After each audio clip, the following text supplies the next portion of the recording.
여야정 국정상설협의체 첫 회의를 갖고 민생입법과 관련 예산 통과에 초당적으로 협력하기로 합의했습니다. 여야정 협의체는 특히 탄력 근무제를 확대 적용하는 데도 의견을 모았습니다. 국회가 오늘부터 정부가 제출한 470조 원 규모의 내년도 예산안에 대한 본격적인 심의 절차에 들어갔습니다. 여당은 어려운 경제 여건을 감안해 확장적인 재정 정책이 필요하다는 주장인 반면에 야당은 대규모 삭감을 예고하고 있습니다.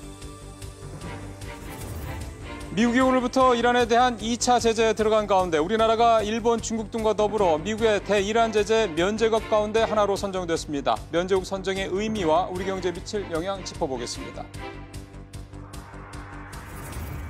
국회가 오늘부터 470조 원 규모의 내년 예산안에 대한 심의에 들어간 가운데 여야 간의 쟁점으로 떠오른 주요 항목들은 무엇이 있는지, 이에 대한 여야 간의 입장 차이는 어떤 것들인지 집중적으로 분석해 보겠습니다. 이상이 오늘의 헤드라인입니다. 네, 시청자 여러분 안녕하십니까? 문재인 대통령과 여야 5당 원내대표가 모인 여야정 국정상설협의체가 오늘 첫 회의를 열었습니다. 처음부터 2시간 30분이라는 긴 시간을 할애할 만큼 국정 현안에 대한 논의가 심도 있게 이어졌습니다. 주요 내용 살펴보겠습니다. 취재기자 연결합니다. 박규준 기자. 네, 박규준입니다. 예, 일단 합의 내용부터 좀 전해주시죠. 네, 오늘 문재인 대통령과 여야 원내대표 5명은 오전 11시 20분부터 2시간 30분가량 국정 현안에 대해 논의했습니다. 총 12가지 사항에 합의했는데요. 먼저 정부와 여야는 자영업자와 저소득층 지원을 위한 법안 처리와 예산 반영에 초당적으로 협력하기로 했습니다. 또 최근 문제가 됐던 공공기관 채용 비리 관련해서도 채용 공정성을 위한 입법과 제도 개선에도 나서기로 했는데요. 또 기업의 어려움을 해소하기 위해 탄력 근로제를 확대 적용하고 수혜 대상을 늘리는 방향으로 아동수당법도 신속하게 개정하기로 했습니다. 탄력 근로제를 확대하겠다는 합의안이 눈에 띄는데 이건 그동안 기업에서 계속해서 요구했던 거죠? 네, 그렇습니다. 탄력 근로제 단위 기간 확대는 정부에서도 검토하고 있었던 사안인데요. 김동연 경제부총리는 최근 탄력 근로 단위 기간을 현행 석 달에서 6개월이나 1년으로 늘리는 방안을 논의하겠다고 밝힌 바 있습니다. 이를 두고 노동계는 근로시간 단축 효과가 무력화될 수 있다며 반발하고 있는 상황인데요. 하지만 이번에 정부와 여야가 합의한 만큼 탄력 근로 단위 기간 확대 속도가 붙을 것으로 보입니다. 오늘 이 여야정 국정상설협의체를 주재한 게 문재인 대통령인데 오늘 문 대통령이 강조한 내용들은 뭐였습니까? 네, 오늘 문 대통령이 가장 강조했던 건 협치였습니다. 문 대통령은 오늘 현안 논의에 앞서서 우리 정치에서 가장 부족한 게 협치라면서 협치에 대한 국민의 기대에 부응해야 한다고 강조했습니다. 지금까지 SBS CNBC 박규준입니다. 이런 상황에서 국회가 오늘부터 470조 원 규모에 달하는 내년도 예산안에 대한 본격적인 심의에 착수를 했습니다. 야당은 대규모 삭감을 공언하고 있는데 여야 간의 충돌이 불가피해 보입니다. 국회에 나가 있는 취재기자 연결합니다. 유정은 기자. 네, 류정은입니다. 오늘 첫날인데 스태그플레이션 논쟁이 불거졌다는데 무슨 내용입니까? 네, 오늘 국회 기획재정위원회에서 자유한국당 의원들이 우리 경제가 스태그플레이션 우려가 있다고 지적했는데요. 김동연 경제부총리는 이와 관련해 우리 경제가 침체인 것은 맞지만 경기 침체와 물가 상승이 같이 오는 스태그플레이션 국면은 아니라고 선을 그었습니다. 다만 김 부총리는 고용 상황이나 반도체 착시 등 이중 구조화 문제, 국민의 삶의 질 문제 등을 감안할 때 대책을 만드는 게 필요하다며 적극적인 재정 확대를 주장했습니다. 특히 일자리 예산이 쟁점으로 떠오른 거로 알고 있는데 야당이 대규모 삭감을 공언했다면서요?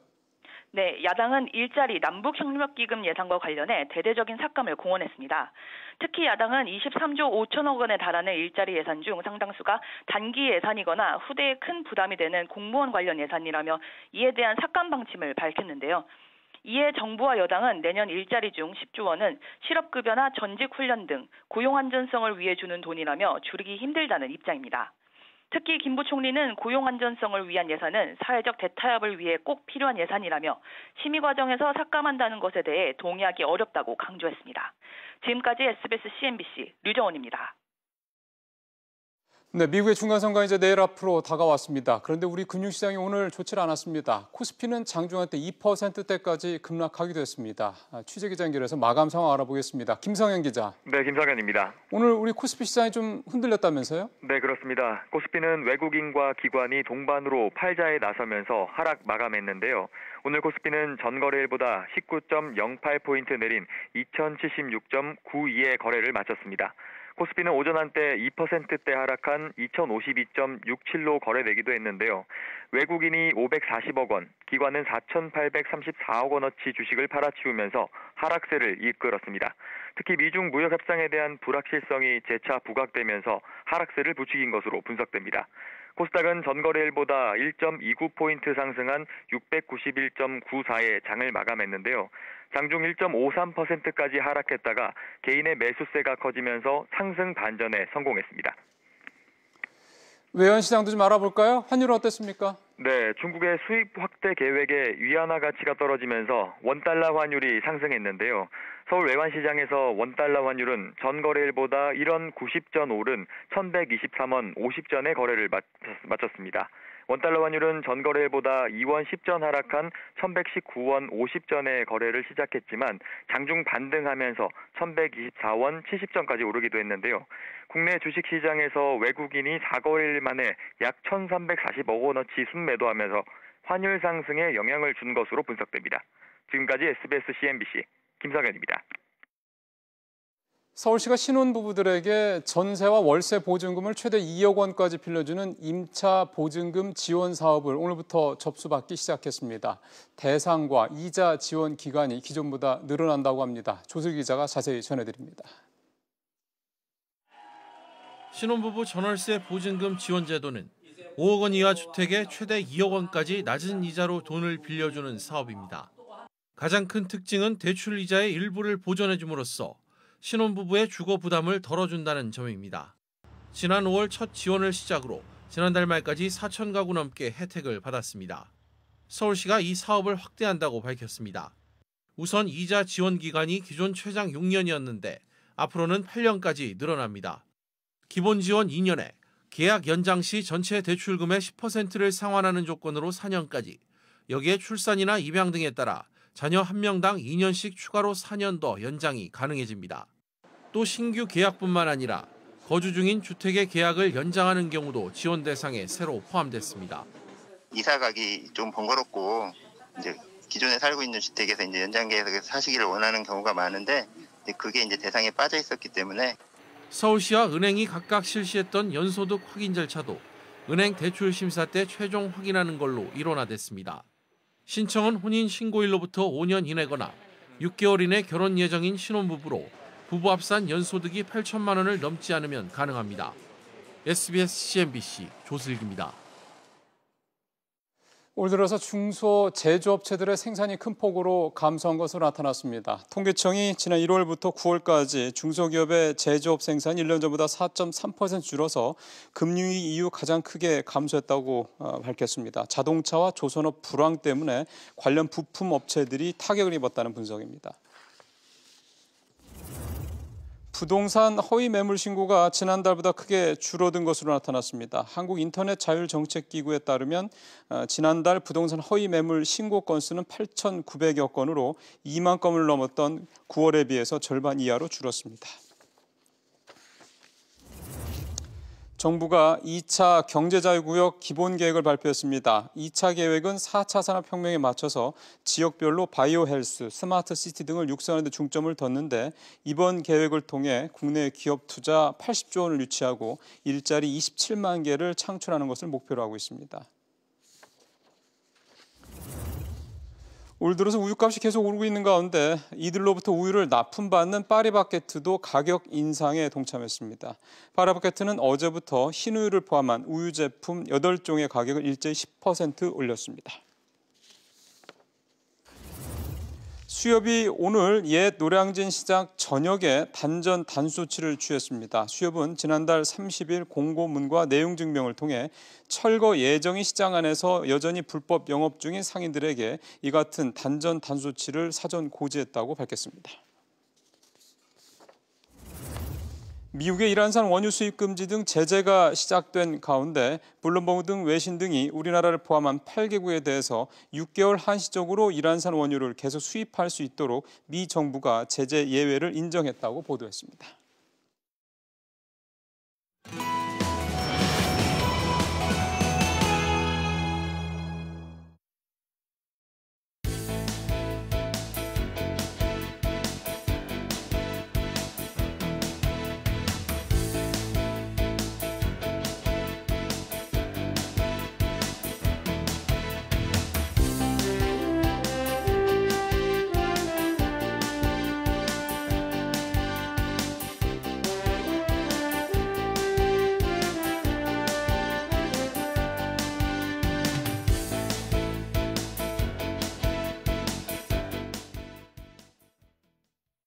예, 앞서 전해드린 대로 오늘 첫 소식은 우리나라가 이란 제재, 미국의 대이란 제재 면제국에 포함됐다는 소식부터 좀 전해드리도록 하겠습니다. 도움 말씀을 위해서 미중산업경제연구소 조용찬 소장 전화로 연결돼 있습니다. 소장님 안녕하십니까? 예, 안녕하십니까? 예, 일단은 우리가 면제국 대상에 포함이 됐네요. 네, 그렇습니다. 다행히 우리나라를 비롯해서 일본, 중국, 인도가 제재 예외 대상이 됐는데요. 미국 같은 경우에는 오늘 오후 2시였죠. 대이란 경제 제재 제2탄을 발동했습니다. 제재 대상은 이란의 국가 수입의 약 한 30%를 차지하는 원유 거래를 비롯해서 천연가스, 석유화학 제품, 금융 분야를 중심으로 700개 이상의 개인, 단체, 선박, 항공기가 포함이 됐는데요. 예국 인정이 됐지만 원유 수입을 계속 감축해야 된다는 조건이 달려 있고요. 180일간 한시적으로 원유를 수입한다는 조건이라 조화만 할 수는 없는 사항입니다. 일단은 면제국의 대상이 돼서 선정이 돼서 다행이라는 분석들이 나오고 있습니다. 기본적으로 이렇게 면제국이 되면 어떤 효과가 있는 건가요? 아무래도 우리나라 같은 경우에는 그 이란산 원유 수입량이 작년 기준으로 1억 한 5천만 배럴 정도가 되는데요. 전체 수입의 한 13% 이상을 차지합니다. 사우디나 쿠웨이트에서 세 번째로 이란산 원유를 국내 석유업체들이 좋아하는 이유는 석유화학 원료로 쓰이고 있는 나프타가 많이 들어가 있는 초경질유가 많이 포함되고 있기 때문에 그렇습니다. 우리나라 정유사들은 앞으로 이란산 원유 도입을 축소하는 쪽으로 나갈 수밖에 없는데요. 이렇게 되면은 값싼 이란산 원유를 다른 나라로 바꿀 경우에는 조달 비용이 상승하게 되고요. 또 휘발유와 같은 석유 제품 가격이 올라갈 수밖에 없기 때문에 아무래도 고민이 더 깊어지지 않을까 보입니다. 좀 걱정스러운 점은 우리나라 대이란 수출이 40억 달러, 수입은 80억 달러 정도 규모인데요. 이란 수출하는 기업의 80%가 중소기업이라서 이란 수출이 막히게 되면 우리나라 중소기업도 2차적인 피해가 있게 되고요. 또한 현대건설 그리고 대림산업, SK 같은 경우에도 현지에서 프로젝트들을 추진하고 있는 사업들을 하고 있는데 이것도 자금 조달이 어려워서 어려움을 겪을 가능성이 나타날 것으로 보입니다. 좀 원론적인 질문으로 좀 가볼까요? 미국이 근데 왜 이란을 제재하는 겁니까? 네, 미국 같은 경우에는 전례 없을 수준의 최고의 경제 제재를 가하는 것은 원유 수출로 벌어들인 외화를 핵이라든지 미사일 개발에 쓰고 있고요. 주변국에 대한 테러 지원을 못하도록 그 능력을 뺏기 위해서라고 합니다. 제재를 해제시키려면은 이란이 우라늄 농축 중단이라든지 모든 핵시설 4차 수용 그리고 미사일 개발 중단, 시리아에서 철수와 같은 12개 항목을 수용해야 되는데요. 이란이 항복을 요구하는 미국 제재에 아주 극렬하게 반발하고 있기 때문에 양국 간 긴장은 좀 장기화될 가능성이 있고요. 이렇게 되면은 앞으로 석유 거래뿐만 아니라 선박, 조선 거래, 이란 중앙은행과의 모든 거래가 중단이 됩니다. 이렇게 되면 이란에 진출된 다임러 그룹이라든지 푸조 그룹과 같은 다국적 기업들도 이란에서 사업을 접기 때문에 아무래도 세계적으로 영향을 끼치지 않을까 보입니다. 아무래도 이제 우리가 미국의 이란 제재에 대해서 이렇게 주목하고 있는 이유는 결국 이제 국제 유가 때문일 텐데요. 2차 제재가 이제 오늘부터 시작이 됐으니까 앞으로 유가에 영향이 좀 있지 않을까 싶습니다. 네, 국제 유가 같은 경우에는 급등 사태는 없을 거로 보여지는데요. 그래요? 아무래도 1차 제재 발동으로 인해서 이란의 그 석유 수출량이 하루에 100만 배럴 정도가 감소한 상태입니다. 우리나라를 비롯해서 유럽도 이미 이란산 원유를 크게 줄였고요. 또 친이란 외교 정책을 표명한 중국과 인도 같은 경우에도 하루 70만 배럴에서 50만 배럴 정도로 줄였기 때문에 지금 유가는 그 이란 충격이 반영되고 있기 때문에 현재에서 더 올라가기는 힘들 거로 보여지고요. 다만 WTI 가격으로는 60에서 70달러 정도의 그 고유가는 앞으로 이란이 11월 달부터 한 70에서 80만 배럴 정도가 줄이기 때문에 영향을 좀 받지 않을까 보여집니다. 알겠습니다. 그래도 유가가 이것 때문에 다시 급등하거나 이러지는 않는다니까 다행이네요. 자, 이번에 이제 중간 선거, 미국 중간 선거 얘기를 좀 넘어가 보도록 하겠습니다. 지금까지 나오고 있는 분위기는 민주당이 전반적으로 우세하다 이런 얘기들이 많이 나오던데요. 근데 이 미국 중간선거가 우리 경제에 왜 이렇게 중요한 건가요? 네, 중간선거가 투표율이 내일로 다가왔는데요. 상원은 공화당, 하원은 민주당이 다석이 될 것으로 보여집니다. 당장 의회 내에서 공화당 주도의 입법 활동이 민주당이 됐을 경우에는 좀 어렵게 되는데요. 이렇게 되면 그동안에 민주당이 반대해왔던 추가 감세라든지 이민 정책, 국경 장벽 건설, 의료 개혁 같은 쪽에 의회 통과 가능성이 희박해집니다. 이뿐만 아니라 2020년도 정부 예산의 재량적 지출 한도도 인상되기 어려워지는데요. 이 때문에 정부가 일시적으로 폐쇄되는 위험도 발생할 수가 있게 됩니다. 이뿐만 아니라 트럼프 정부는 규제 완화를 통해서 기업이 사업을 하기 쉬운 환경을 만들어 왔는데요. 기업 측면에서도 높은 평가를 받아왔습니다. 이 때문에 환경 규제가 앞으로 강화된다든지 제재 개혁에 수정을 가하게 되면 기업 심리 위축으로 인해서 투자나 고용 활동도 둔화될 수밖에 없기 때문에 결국 우리나라 경제에도 좀 적지 않은 영향을 끼치지 않을까 보여집니다. 그럼 조금 더 구체적으로 좀 한번 가볼까요?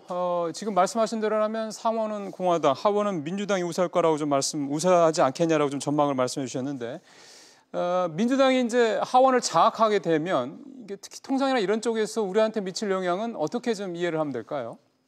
네, 미국 같은 경우에는 안보 국방 그리고 통상 문제에 관련해서는 대통령에게 막대한 권한을 부여하고 있기 때문에 트럼프 입장에서는 선거 결과와 관계없이 자신의 정책을 추진할 것으로 보여지는데요. 2년 뒤 대선을 위해서 이번에는 강요를 대거 물갈이할 가능성이 있습니다. 여기에는 내무장관, 국방, 상무, 법무장관이 포함되어 있다고 지금 미국 언론들이 이야기하는데요.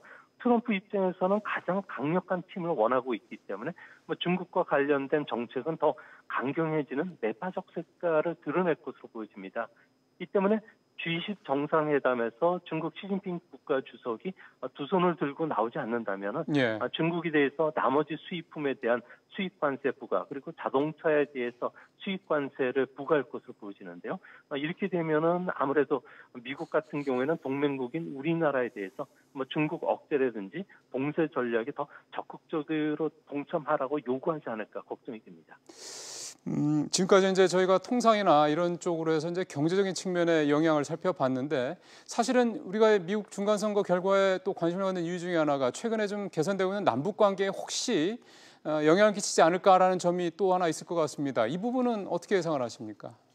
네, 미국 의회 같은 경우에는 승자 독식 체제인데요. 이 때문에 민주당이 다수당이 된다면은 외교나 군사 정보위원회 같은 주요 상임위원장 자리를 민주당이 독식하게 됩니다.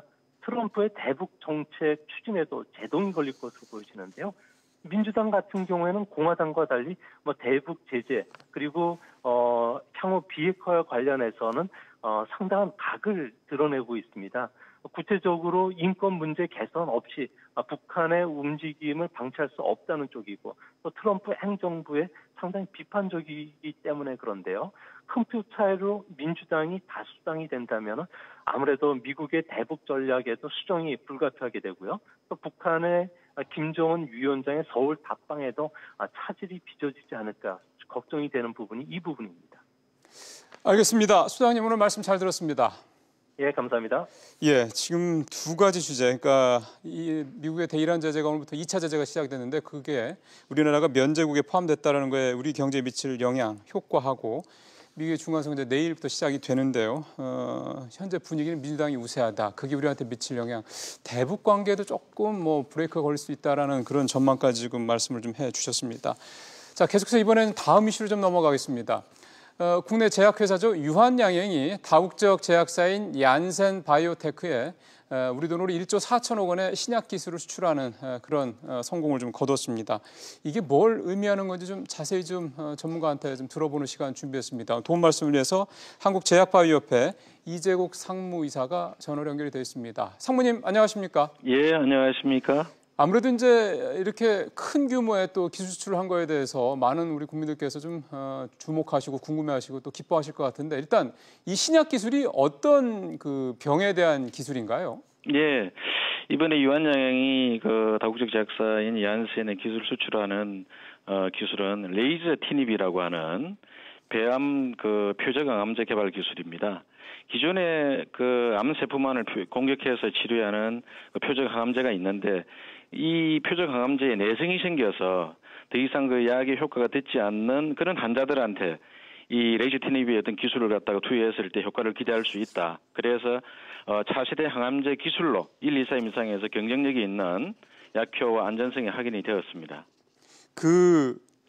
네. 지금 이 기술의 현재 시장이 만들어져 있는 기술입니까? 아니면 새로 만들어지는 기술입니까? 아닙니다. 지금 기존에는 아스트라제네카라고 하는 다국적 제약사에서 1년에 약 3조 원의 어떤 그 처방 그 실적을 올리고 있는 타그리스라고 하는 그 클래스 약이 있습니다. 예. 근데 그 약과 충분히 경쟁할 수 있는 그런 어떤 국내 신약의 어떤 그 기술이라고 지금 평가를 받고 있습니다.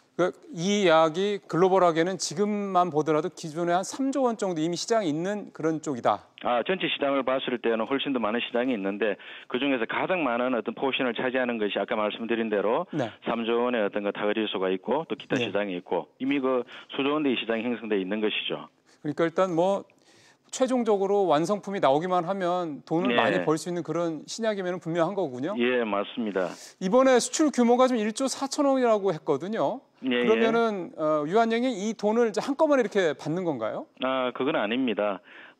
일단 이번 계약으로 그 유한양행은 반환할 의무가 없는 약 550억 원을 먼저 지급을 받습니다. 네. 그리고 신약 그 개발 기술의 특성상 최종 개발 및 상업화 단계까지 단계별로 기술료를 받게 되는 걸 우리가 마일스톤이라고 그럽니다.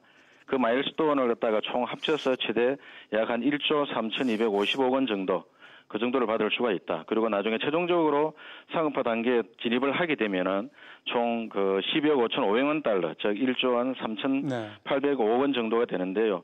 이런 금액은 지난해 유한양행이 전체 매출 실적이 1조 4,520억 원이었습니다. 예. 그러니까 어떤 기술 하나의 수출로 해서 최종 상업화 단계에 진입하게 되면은 1년에 어떤 그 회사 전체 매출에 준하는 그런 금액을 갖다가 벌 수가 있기 때문에 저희 국내 제약업계는 물론이고 국내 산업계에서 크게 환영을 지금 하고 있는 상황입니다. 이게 그러면은 언제쯤 혹시 이게 우리 이제 환자분들 많이 계시잖아요. 언제쯤 이 기술의 혜택을 실제로 받아볼 수 있을까요? 그거는 아무래도 시기를 특정할 수 없는 그 부분이 있습니다. 잘 아시다시피 이제 이게 기술 수출을 하고 이 기술 수출을 바탕으로 해서 공동의 어떤 임상 프로젝트가 진행이 되게 됩니다. 네. 그 과정에 있어서 어떤 삼상이라든가 그런 과정에 있어서 또 일정한 또 시간이 될 수도 있기 때문에 글쎄요, 통상 그 신약 개발에 최종적으로는 거의 뭐 평균적으로 10년 정도가 걸린다고들 얘기를 하거든요. 다만 문제는 이 부분에 대해서 어떤 약효와 안정성에 대해서 어느 정도 입증이 되었기 때문에 이 신약 그 개발이 최종적으로 환자들과 만나게 되는 그 시기는 여하에 따라서 달라질 수가 있고 또 유한양행의 이정희 사장께서도 이 고통받는 환자들의 어떤 삶을 개선하기 위해서 치료제 개발을 최대한 앞당기도록 그렇게 줄여가겠다 그렇게 밝혔습니다. 그러게요. 뭐 사실 최대한 빨리 되면 또 많은 또 환자분들이 또 생명을 구할 수 있는 거니까요. 예, 저희도 큰 그 기대를 하면서 그 시기가 단축되어서 폐암으로 인해서 엄청난 고통을 받고 있는 환자분들의 삶에도 어떤 그 전환기적인 그 변화가 있기를 기대하고 있습니다. 또 폐암이 또 우리나라 대한민국 남성들이 또 가장 또 사망률이 높은 또 암이기도 해서 더 그런 생각이 좀 드네요. 근데 이제 이런 생각도 문득 듭니다. 예를 들어서 아까 상무님께서도 이 시장이 굉장히 큰 시장이라고 말씀을 하셨기 때문에 몇 조 원의 시장 그 이상이라고 말씀하셨기 때문에 그냥 저희 생각에서는 유한양행이 끝까지 다 해서 직접 이 약을 최종 약을 만들어서 팔면 훨씬 더 큰 돈을 벌 수 있지 않겠냐 이런 생각도 드는데 그렇게는 쉽지 않은가 보죠? 사실 모든 그 제약기업들이 지향하는 바는 조금 전에 사회자께서 말씀하신 그 완제품을 세계 시장에 파는 것이죠. 근데 다시 말씀을 드리자면은 신약 개발에는 10년 이상의 시간, 그다음에 1조 원 이상의 개발 비용 소모되고 투입이 되어야 되고 그다음에 또 성공률도 그렇게 높지가 않습니다. 0.01% 정도에 불과하거든요. 그래서 어떻게 보자면 국내 제약사가 다국적 제약사에 비해서 상당히 그 연구개발 비용을 투자할 수 있는 돈이라든가 마케팅 비용 이런 부분을 되는데 자금력의 한계가 좀 있습니다. 그래서 이제 후물질 도출에서부터 임상 출시까지 전 과정을 지금 국내 제약 기업이 소화하기 힘들기 때문에 오픈 이노베이션이라는 그 흐름 속에서 글로벌 제약사와 함께 같이 공동 개발하는 체제를 선택을 했는데요. 예. 언젠가는 저희가 어떤 기술 수출 경험, 그다음에 연구개발 비용에도 축적을 통해 가지고 우리 대한민국에 만든 의약품이 완제품이 수조원대에서 세계 시장에서 팔리는 그런 시기가 오고 있다. 저는 반드시 올 것이라고 그렇게 생각하고 있습니다. 그러면은 이런 어떤 신약 기술이 개발이 돼서 실제 완제품까지 가는데 아까 시간이 대략 한 10년 정도 걸린다고 말씀하셨잖아요. 예, 그렇습니다. 그러면 평균적으로 그렇게 들리는 것이죠. 그러면 그런 다국적 제약사들은 이렇게 한 10년 정도 걸리는 동안 보통 얼마 정도의 비용이 들어갑니까? 아까 말씀드렸다시피 적게는 글로벌 신약의 경우 혁신적으로 세계에서 보통 경우 12조, 13조 약품 하나에 그렇게 팔리는데 그걸 개발하기 위해서 보통 평균 1조 또 많게는 한 3조 정도. 그래서 지금은 개발 비용만 하더라도 마케팅 비용까지 합쳐지게 된다면 상당한 비용이 들겠죠. 그러네요. 예, 그렇습니다. 그래서 이거는 신약 개발 그 기술을 축적하고 그다음에 세계 시장에서 어떤 경쟁하는 그 자체가 자본력의 거대한 경쟁 시장으로 그렇게 봐야 될 수 있을 것 같습니다. 예, 참 아직은 우리나라 제약회사들이 이렇게 신약을 직접 개발해서 완제품까지 가는 데는 물론 규모 면에서 쉽지 않겠습니다만 그래도 어쨌든 유한영이 1조 4천억 원짜리 이런 기술을 개발해서 또 이렇게 수출했다는 건 분명히 큰 의미가 있는 것 같습니다. 사모님 오늘 말씀 잘 들었습니다. 감사합니다. 지금까지 한국제약바이오협회 이재국 상무였습니다.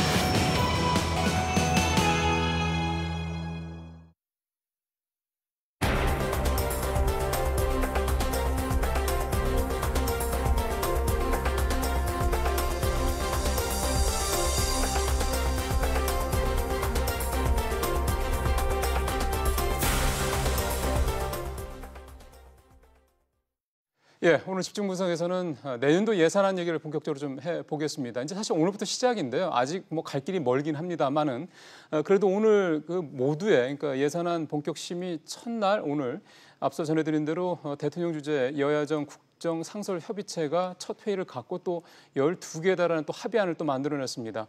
글쎄요, 뭐 너무 섣부른 생각하는지는 모르겠습니다. 일단 출발이 뭔가 좀 좋지 않나 이런 생각도 좀 들어서요. 일단 이 여야정 협의체 합의 내용을 중심으로 해서 처음에 이 얘기를 좀 주로 해보고요. 그 다음에 내년도 예산안의 좀 핵심 쟁점들 어떤 것들인지 말씀을 나눠보도록 하겠습니다. 이렇게 크게 두 가지로 얘기를 오늘 두 분과 얘기 나눠보겠습니다. 용인대 최창렬 교수 나오셨고요. 최백은 건국대 교수 나오셨습니다. 두 분 어서 오십시오. 오랜만에 뵙습니다. 안녕하세요. 일단 협의체 얘기부터 좀 먼저 좀 얘기를 해볼 텐데. 국민들 입장에서 봤을 때는 여야정 국정상설협의체 이 다소 긴 제목의 이 협의체가 과연 뭔가 약간 의아해하실 것 같아서 이게 뭡니까? 지난 8월에 문재인 대통령과 여야의 원내대표가 만나기로 합의했던 겁니다. 그 합의에 따라서 올 11월에 이제 오늘이죠. 오늘 처음 문재인 대통령하고 여당과 야당의 원내대표들이 만난 거예요. 그러니까 지금 이제 예산국회가 열리고 있고 또 예산국회뿐만이 아니라 각종 경제개혁 입법이라든지 민생 입법 이런 것들이 굉장히 많잖아요. 지난해 정권이 출범하고 난 다음에 사실 이렇다 할 그 제도화랄까 입법 이 성과가 굉장히 미미하잖아요. 지금 여당과 야당의 협치가 안 되고 있다는 지적이 뭐 계속돼 왔던 것이고 그래서 뭔가 이걸 하나의 상설 협의체 기구로 만들어서 여기서 뭔가 걸러진다면 합의한 다음에 그런 다음에 이제 여야가 어떤 입법 제도화를 통해서 해 나가자라는 게 이제 기본 취지고 아까 앵커께서 모두에 말씀하신 것처럼 일단 오늘 여러 가지 사항이 합의가 됐습니다. 그래서 일단 예산국회와 더불어서 뭐 여러 가지 민생 입법이라든지 개혁 입법 이런데 일단 낙관정 좀 할 수 있을 것 같은데 워낙 여야의 생각이 달라서 오늘 합의를 됐습니다만 좀 두고 봐야 될 것 같습니다. 뭐 그래도 처음부터 싸우기 시작한 것보다는 서로 손잡기 시작해서 좀 낫지 않나 싶은데 오늘 합의한 게 앞서 말씀드린 12가지라고 그랬거든요. 이 12가지를 저희가 CG로 준비를 했습니다. 그 내용을 좀 우리 최 교수님께서 한번 보시면서 CG 내용을 보시면서 설명을 좀 일단 간단하게 해주시면 좋겠습니다. CG 한번 보여주시죠. 네. 지금 이렇게 자영업자, 소상공인, 저소득층 관련된 부분, 공정 채용 관련된 부분들, 탄력 근로제 부분들, 광주형 일자리도 좀 들어가 있고요. 다음 장 볼까요? 12개인데 이제 제가 핵심 내용 18가지만 좀 축약을 했는데요. 저출산 관련된 아동수당법 문제, 불공정 시장, 그다음에 공정경제를 위한 상법 얘기도 좀 나왔고요. 뭐 남북 관련된 얘기 당연히 있었고요. 선거연령을 낮추겠다는 내용도 좀 들어가 있고요. 자, 최 교수님, 지금 보시면은 사실 경제와 관련된 것도 상당히 좀 많이 눈에 띄고요. 그동안에 좀 문제였던 사회적인 부분들, 특히 복지 관련된 부분 내용들도 띄고요. 전체적으로 오늘 합의 내용에 대해서는 어느 정도 좀 평가를 하고 있습니까? 예, 저는 첫 숟갈치고는 굉장히 뭐 만족스럽다고 봅니다. 뭐 이게 뭐 이번으로 끝나는 게 아니기 그렇죠. 때문에 앞으로 이제 3개월마다 한다고 하니까요. 한다고 하니까는 이제 뭐 첫 술에 우리가 배부를 수는 없는 것이고요. 그렇죠. 근데 일단 합의안을 저렇게 도출했다는 것에 저는 굉장히 큰 의미를 부여하고 싶고요. 더군다나 이제 뭐 아동수당 같은 경우 이제 그러니까는 그동안에 90%까지만 이렇게 지급을 하기로 했었는데. 그러니까 상위 10%는 안 주고. 예, 그걸 이제 전체 다 이제 확대하는 것에 이제 야당이 이제 동의를 해줬다는 부분에 대해서 저는 굉장히 긍정적으로 좀 평가를 하고 싶고요. 글쎄요. 그리고 이제 뭐 나머지 부분들은 그러니까 뭐 취약계층에 대한 지원 이런 것들은 굉장히 지금 시급한 상황이에요. 진짜 민생 현안이잖아요. 예, 그렇기 때문에 이건 발등에 떨어진 불과 같은 거기 때문에 일단 이건 여야를 막론하고 나서 야당이 집권해도 이 문제는 그러니까 회피할 수 없는 문제들이다 보니까는 외면할 수 없다 보니까 이제 동의가 된 거고요. 한 가지 눈에 띄는 것은 이제 탄력 근로제 이제 그러니까 이 확대와 관련해서 물론 정의당에서는 이제 그러니까 반대를 했다고 하는데요. 반대를 했다는데 나머지 4당이 이제 그러니까 어쨌든 간에 합의를 했는가 본데요. 이것도 좀 국회 논의 과정 속에서 좀 정의당의 입장이 좀 보충이 되면서 좀 합의를 좀 이제 좀 만들어냈으면 저는 더 완전한 합의를 좀 만들어냈으면 좋겠고요. 어쨌든 첫술치고는 굉장히 저는 긍정적이라고 보고 있습니다. 알겠습니다. 최 교수님께서는 오늘 합의 사안 12가지 중에서 혹시 나는 이게 참 오늘 의미가 있다고 보신 게 혹시 있으십니까? 뭐 한두 가지로 좀 축약해서 말씀해 주시면. 선거 연령 인하 문제, 이제 야당은 항상 선거 연령 인하에 굉장히 인색했어요. 그렇죠.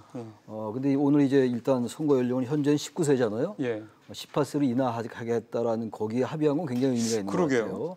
뭐 최종적으로 어떻게 이제 합의가 나올지 모르겠습니다만 최종적으로는 뭐 현재는 그런 합의를 했고 또 하나가 계속 여야 간에 얘기가 있었던 겁니다만 그 대표성과 비례성을 강화하는 그런 이제 선거제도 개혁 그것도 굉장히 중요합니다. 경제 관련된 앞서 이제 최 교수님 말씀해 주셨습니다만 이제 정치적인 하나의 쟁점이 될 수 있는 부분인데 대표성과 비례성 확대 위한 선거제도 개혁 이것도 굉장히 의미가 있고요.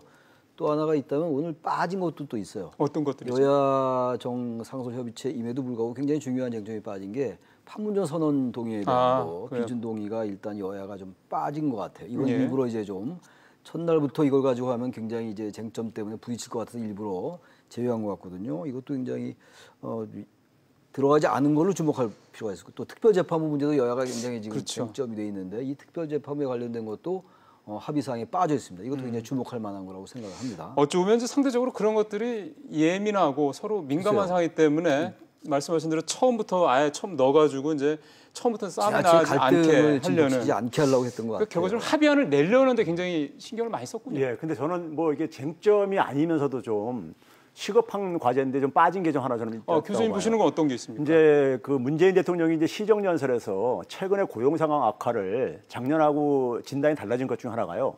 제조업 위기에서 그러니까 비롯됐다고 그렇게 진단을 했어요. 그럼 이게 이제 산업 구조조정의 문제거든요. 근데 산업 구조조정 문제는 이거는 그러니까 우리 미래의 먹거리를 만드는 문제입니다. 그렇기 때문에 이 문제는 야당도 그러니까 자유롭지 못한 문제거든요. 그러면 이 문제에 대해서 그러니까 여야정이 합의안을 좀 만들어가지고 그래서 이것을 좀 이제 지속적으로 추진을 해야 되거든요. 이거는. 산업 구조를 뭐 그렇죠. 구조조정해야 되는 문제거든요. 구조조정하고 개편하고 하는 문제에 대해서. 그렇죠. 이런 부분들을 좀 이제 이게 단시간 내에 이게 해결되는 과제가 아니기 때문에 가능한 한 이 협의체에서 좀 하위 단위에서 이거 어쨌든 간에 그 논의 기구를 만들어가지고 빨리 이 부분도 좀 논의에 착수했으면 좋겠습니다. 저는. 참 이거는 어쩌면 정부에서 좀 진정했어야 될 문제가 계속 시간 질질 끌다가 지금 실기를 여러 번 하고 여기까지 온 상황이고 그게 결국 이제 고용 난으로까지 연결되고 있던 문제이기 때문에 정말 시급한 문제긴 한데 일단 오늘은 합의안에는 포함이 되지 않았고요. 알겠습니다. 지금 일단 뭐 첫 술에 배부를 수 없다 두 분 다 말씀하셨지만 기본적으로 첫 술이 좋아서 밥맛이 좋기 때문에 일단 예년에 예산안 심의보다는 조금 뭐 낫지 않을까 이런 기대감을 갖고 시작을 좀 해보는데요. 하지만 쟁점이 또 간단치가 않습니다. 이번 예산안이 470조 원, 슈퍼 예산이라고 얘기를 하고 상당히 예년보다 작년보다 거의 10% 가까이 올해보다죠 늘어난 거기 때문에 야당에서는 단단히 벼르고 있더군요. 교수님께서 보시기에 지금 그 쟁점 일단 가장 크게 어떤 걸 생각하십니까? 일자리 예산인 것 같아요. 일자리 예산이 이제 올해 23조 5천억이 가까이 되죠. 가까이 돼요. 22%포인트 정도 됐는데 지금까지 54조를 퍼부었음에도 불구하고 일자리가 안 생기지 않았느냐. 예. 고용 절벽이고 고용 악화가 계속 유지돼 왔다라는 게 야당의 시각이거든요. 예. 그래서 일자리 예산을 대폭 깎겠다, 삭감하겠다라는 입장이고 여당인 더불어민주당은 이 일자리 예산은 단 한 푼도 삭감할 수 없다라는 입장이라서 예. 여기서 굉장히 이제 서로 좀 갈등이 있을 것 같고 예. 또 하나가 이제 그거죠. SOC 예산이 너무 적게 편성됐다는 거 야당의 입장에서 그러니까 지금 일자리 예산 같은 것들을 깎아서 사회 간접 자본 SOC라고 얘기하는 사회 간접 자본에 더 투자를 해야 된다라는 입장이고 야당은 그리고 또 하나가 이제 R&D 연구 예산, 예. 연구 개발의 예산이 너무 적게 지금 책정돼 있다는 건데 제가 보기엔 R&D 쪽에도 굉장히 예산이 많이 편성된 걸로 제가 알고 있어요. 그러니까요. 혁신성장 쪽에도 아무튼 지금 한국당은 이제 이 부분에 대해서 여당과 생각이 많이 다른 것 같아요. 이게 가장 커다란 여야 간의 생각의 차이라고 일단 보여집니다. 네. 지금 뭐 최 교수님도 일자리 예산을 제일 첫머리에 두셨지만 사실은 일자리 예산 23조 5천억 가까이 되고요. 물론 일자리 예산이 따로 돼 있는 게 아니라 이제 복지 고용 이 예산에 같이 들어있긴 합니다만은 사실은 저 아까 그 이 동그란 그 저희 표 보셨겠지만 사실은 그 관련 예산이 전체 우리 예산의 3분의 1 가까이 되거든요. 3분의 1 정도 되거든요. 그 중에서 일자리 예산이 23조 5천억 원 지금 보입니다만은 최 교수님은 23조 5천억 원 역시 규모가 삭감을 상당히 좀 해야 될 정도의 규모라고 보세요? 일단 저는 그 지금 상황이요. 우리가 잠재 성장률 밑으로 지금 떨어지는 상황이고요. 그렇죠. 내년도 같은 경우는 더더군다나 많이 떨어지는 그렇죠. 상황이기 때문에 이러한 상황 속에서는 우리가 이제 재정의 경기 조절 기능이라는 게 있습니다. 그러니까 이제 경기가 잠재 성장률 이하로 떨어질 때는 확장적으로 재정을 운용하라는 게 교과서적인 처방입니다. 그래서 정부 돈을 더 풀어라. 그렇죠. 이제 거기다가 우리가 이제 세수가 이제 초과 세수를 계속 걷어들이고 그렇죠. 있기 때문에 그 얘기는 결국 민간으로부터 많이 걷어들였다는 얘기예요. 그렇죠. 그럼 민간에서 다시 돌려줘야 되는 겁니다. 그렇죠. 이제 그런 점에서는 이제 확장적 재정이 이제 저는 맞다고 보고요. 저는 좀 이렇게 운용을 해봤으면 좋겠어요. 일자리 예산에 대해서 이제 야당에서 단기 일자리 이런 좀 이제 효과가 별로 없는 거 삭감하겠다 그러는데 해결되는데. 저는 야당이 집권해도 이런 지금 일자리가 지금 이렇게 어려운 상황 속에서는 일자리 예산을 저는 굉장히 많이 배정할 수밖에 없다고 봐요. 그럴 거예요. 박근혜 정부에서도 2010년에 굉장히 많이 예산을 배정한 적이 있었습니다. 그러면은 저는 야당에서 그거를 만약에 어떤 특정 일자리 예산을 반대하고 싶으면은 좀 대안 일자리 그렇죠. 예산을 예. 제시하면서 좀 이렇게 한다면은 정부도 조금 그걸 유연하게 좀 운용을 해가지고요. 야당에서 좀 대안 일자리를 만드는 데 속에서 자기들이 가지고 있는 보다 더 나은 방식. 예? 이런 방식을 좀 대안으로 제시하면서 무조건 반대가 아니라 그렇죠. 예. 그럼 무조건 예산을 삭감할 문제가 아니라 왜 그러냐면은 모든 선진 국가들이 공통적으로 갖고 있는 것이 국가의 최종 고용자 의무라는 게 있습니다. 그러니까 민간에서 그러니까 일자리를 못 만드는 상황 속에서는 정부가 그러니까 책임을 갖고 있는 지라는 얘기인 겁니다. 예. 그런 점에서는 그러니까 일자리 예산은 그러니까 물론 정부의 일자리 대책을 보게 되면 굉장히 아이디어가 고갈됐다는 느낌을 좀 저는 받아요. 재탕 삼탕 정책들이 많죠. 예, 그러다 보니까는 결국 이제 야당도 이럴 때는 보다 더 그러니까 구체적인 그 대안의 어떤 하나 일자리 사업들을 좀 제시하면서 좀 이제 이 일자리를 만드는데 좀 이제 협력적으로 좀 하는 게 어떻겠는가 생각합니다. 최 교수님, 근데 지금 뭐 우리 최병 교수님도 말씀하셨지만 일자리 예산이 제일 뭐 많이 늘어났으니까 22%가 늘어났지 않습니까? 올해에 비해서. 그러니까 뭐 삭감을 하겠다 이해는 뭐 가는데요. 그러면은 구체적으로 좀 야당에서 삭감하겠다라는 것들이 구체적으로 어떤 거를 특히 이렇게 집중해서 얘기하던가요? 일자리의 질이 네. 떨어진다라는 주장이죠. 그러니까 예를 들어 단기 일자리만 늘린다 이런 말하자면 식으로요? 이제 단기 일자리라든지 뭐 아르바이트 이런 것도 지적을 했어요. 네. 뭐 여기 어디에 그 풀뽑기 아르바이트 고용한다 이런 것도 지적을 했더라고요, 야당이. 그래서 일정 부분 야당의 주장도 일리가 있다고 생각을 해요. 기본적으로 일자리는 시장과 기업에서 창출돼야 되는 게 맞죠. 그거는 맞죠. 근데 앞서 이제 최 교수께서 말씀하신 것처럼 일단 성장 잠재력이 우리가 굉장히 지금 성장률보다 좀 높은 상태, 현재 성장률이 낮단 말이에요, 지금. 예. 올해 연말에 2.7% 포인트 전망했는데 뭐 그것도 달성 못한다라는 그런 전망들도 많단 말이죠. 예. 이렇다면 현재 이런 상황 속에서 정부가 어떤 재정 정책을 보다 적극적으로 확대 재정을 운영할 수밖에 없어요. 그러니까 그거에 대해서는 여야가 다 합의한 것 같습니다. 합의하는데 일자리를 만드는 것이 정부가 공공기관 위주로 해가지고 지나치게 세금 위주로 해서 세금을 퍼주기로 한다.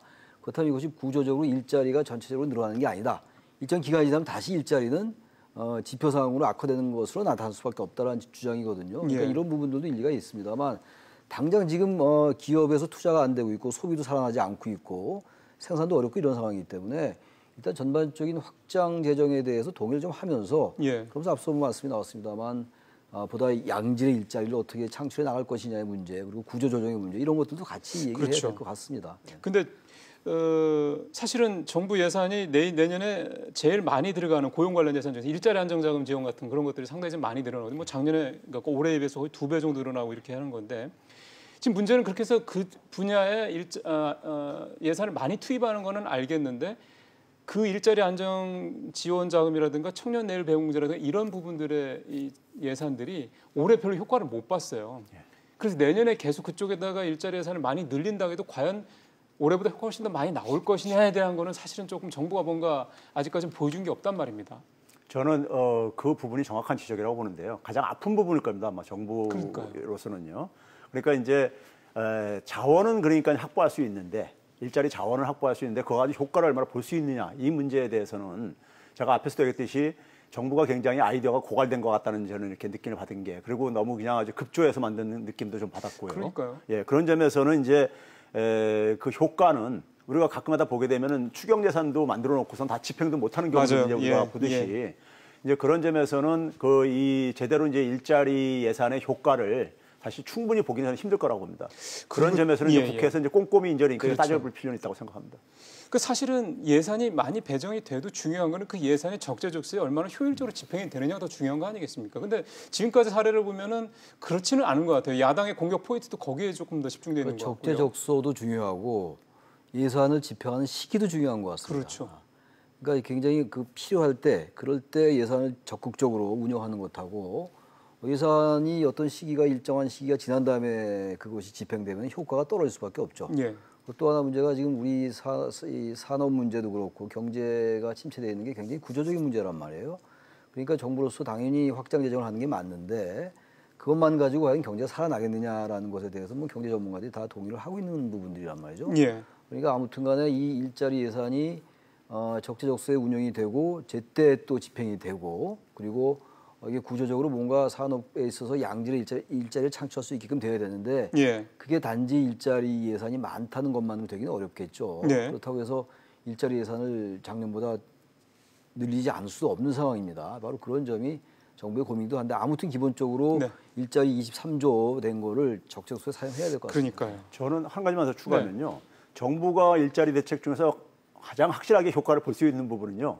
문재인 대통령의 공약에 적어지만은 공공부문 사회 서비스에 94,000개 만들겠다고 했어요. 이게 뭐 사회 서비스형 노인 일자리, 보조교사 이런 것들인데요. 거기다가 국가직 공무원 36,000개 만들겠다. 그다음에 이제 비정규직 상시 지속 업무 한 17,000개 정도 정규직으로 전환하겠다 이렇게 했는데 이 부분은 그러니까 확실한 일자리일 것 같아요. 문제는 이제 야당에서도 지적하지만은 문재인 정부 임기 내에는 국가 재정의 건전성에 큰 문제는 없어요. 제가 볼 때는요. 객관적으로 봤을 때.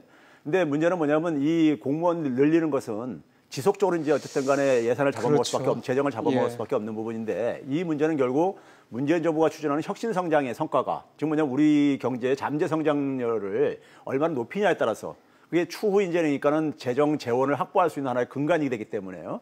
그게 확보가 된다면은 장기적으로도 그러니까는 이게 큰 문제가 없겠지만 부담은 없겠지만은 만약에 이제 그러니까 이 혁신 성장의 성과를 못 만들어낼 경우에는 재정에 필요한 이 재원을 확보하지 못함으로써 재정 건전성에 향후 추후에 이제 부담이 될 수밖에 없다고 저는 봅니다. 그러니까요. 사실은 야당에서도 이 공무원 일자리 늘리는 거에 대해서 공격하는 이유도 사실 그런 건데 시간이 뭐 많지는 않습니다. 공무원 일자리 한번 조금만 더 짚어보면은 근데 이번에 정부가 늘리겠다는 공무원 일자리가 그동안에 좀 부족했던 공무원 일자리 늘리자라는 거 아닙니까? 단순하게 이제 공공기관의 취업을 가지고 전체적인 일자리를 늘리는 건 안 좋다라는 게 이제 생각인데 야당의 지금 말씀처럼 공공기관의 성격 보면요 거기 나오고 일자리 늘리겠다라는 소방이라든지 경찰도 있고 경찰이나 소방에서도 아주 그동안 소외됐던 그런 분야들이기 때문에 이걸 막연하게 어떤 그 공공기관의 충원을 통해서 일자리를 늘린다라고만 얘기하기는 어려울 것 같고 단순히 일자리를 늘리는 차원 말고도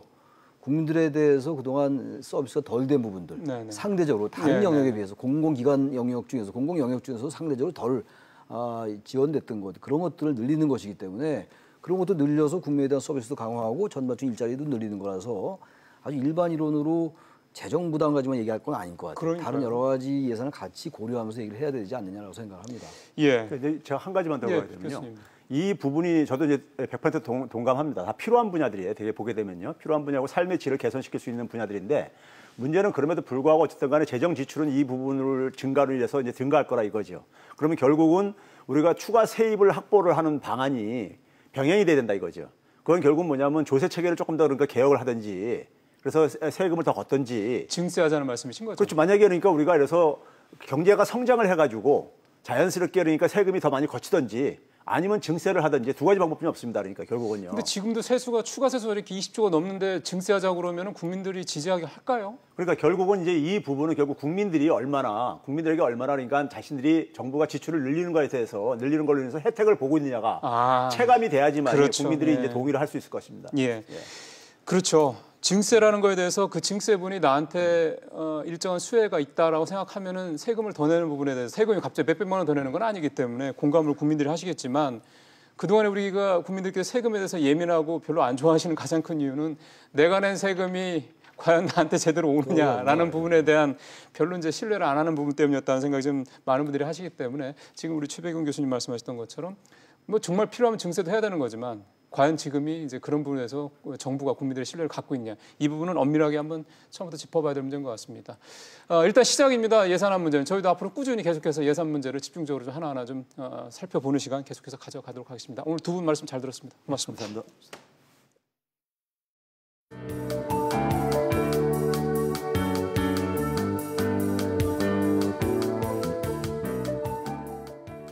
안녕하세요. K웨더 라이프스타일 예보 최수입니다. 내일도 초미세먼지로 인해 날씨가 좋다고 말하긴 어렵겠습니다. 환경부 기준에 의하면 초미세먼지 농도 서쪽 지방을 중심으로 나쁨, 동쪽 대부분 지방도 한때 나쁨 단계를 보이겠고요. 세계보건기구 WHO 권고 기준으로는 대부분 지방이 나쁨 단계로 더욱 높겠는데요. KF80 이상의 인증된 마스크를 꼭 착용하시기 바랍니다. 하늘은 고기압 영향권에서 대부분 지방이 구름만 지나겠는데요. 다만 동풍의 영향으로 강원 영동은 새벽부터, 경북 북부 동해안은 밤부터 비가 온다는 점 해당 지역에 거주하시는 분들은 참고하시기 바랍니다. 다음은 자세한 지역별 내일 날씨를 나절 예보를 통해서 살펴보겠습니다. 중부지방 아침 기온 오늘보다 높겠는데요. 다만 초미세먼지 농도가 높아 출퇴근길 불편이 우려됩니다. 동해안 지방도 흐린 가운데 강원 영동은 새벽부터, 경북 북부 동해안은 밤부터 비가 예상됩니다. 남부는 대체로 구름 많겠고 아침에 부산 12도가 예상됩니다. 다만 초미세먼지 농도가 높겠습니다. 동해상은 비가 오는 가운데 물결도 다소 높게 일겠습니다. 모레 수요일에는 강원도와 경북 북부 동해안으로는 비 소식이 있고요. 목요일에는 전국적으로 비가 내리기 시작해 금요일까지 이어질 전망입니다. 날씨였습니다.